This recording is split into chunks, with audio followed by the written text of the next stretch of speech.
Pour nous, une bonne spiruline, c'est une spiruline à laquelle on apporte beaucoup de soins dans sa culture et qui va être la plus neutre possible au niveau du goût et avec des propriétés qui sont le plus préservées possible.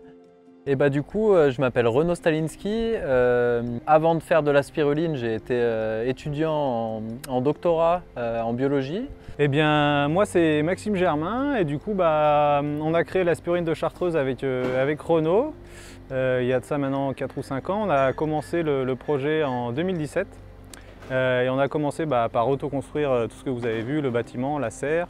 Et puis on a implanté nos bassins début août 2018 et du coup on vient de clôturer là, notre 4e saison de production. Donc la consommation de spiruline, en fait, elle s'adresse à vraiment une diversité de populations. Ça va des enfants jusqu'aux personnes âgées, des gens en convalescence jusqu'à des sportifs de haut niveau. Pourquoi? Parce qu'en fait, la spiruline, c'est très riche en plein de choses. Il y a des protéines, des vitamines, des minéraux, des oligo-éléments, des antioxydants. Et on a la phycocyanine aussi, qui est vraiment le petit plus de la spiruline, qu'on trouve vraiment que dans ces types d'organismes-là. Et du coup, ça va notamment stimuler le système immunitaire, aider pour la récupération, détoxifier l'organisme, aider pour la peau, les cheveux. Enfin, ça va aider pour pas mal de choses pour le bon fonctionnement en gros de l'organisme. Pour une journée type de spirulinier, il y a la journée type plutôt d'été où on va commencer la récolte vers 6 h du matin. Donc on va commencer par extraire la spiruline des bassins. Alors ça, tout simplement, on va pomper l'eau et puis la filtrer. Et puis ensuite, ce qu'on va faire, c'est qu'on va en extraire ce qu'on appelle de la biomasse et cette biomasse, on va la presser.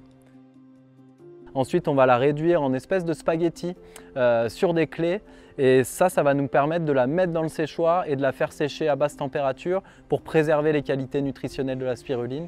Enfin, on va la sortir du séchoir en fin de journée, la concasser et la stocker avant de la mettre en sachet pour la commercialiser. Et puis après, on va avoir plutôt la journée type d'hiver où on va être sur un marché. Et donc il va falloir faire un stand joli où souvent on met un petit microscope aussi pour que les enfants viennent regarder, voir à quoi ça ressemble. Et puis là, plus discuter de notre métier, plus essayer de partager et puis de faire comprendre l'intérêt de consommer de la spiruline. Alors pourquoi devenir spirulinier? C'est une bonne question. En fait, ça s'est fait un peu par hasard au fil des rencontres. Moi j'étais dans la physique et du coup dans le bassin grenoblois je bossais pas mal dans la microélectronique et j'en avais un peu marre de travailler là-dedans mais j'aimais quand même bien la science et en fait la spiruline, vu que c'est quand même une culture qui est assez récente, il y a pas mal de progrès à faire autant sur la production que sur les outils qu'on utilise. Et donc moi ma partie personnellement qui m'intéressait c'était plus développer des outils pour permettre de la récolter, de la produire, etc. Donc j'ai choisi ce métier parce que ça m'a permis au niveau de ce que j'ai fait précédemment d'utiliser pas mal mes connaissances. J'ai fait un doctorat en biologie qui me permet en fait d'assez facilement cultiver la spiruline et en plus de ça, ça regroupe beaucoup de choses que j'aime, c'est-à-dire de l'accueil du public. On développe aussi des activités pédagogiques. Alors, vous pouvez retrouver la spiruline de Chartreuse directement à la ferme le mercredi de 16 h à 18 h 30 ou le samedi matin de 9 h 30 à 12 h 30. On peut aussi commander la spiruline de Chartreuse en ligne et nous retrouver sur certains marchés, certaines foires sur lesquelles on communique sur les réseaux sociaux.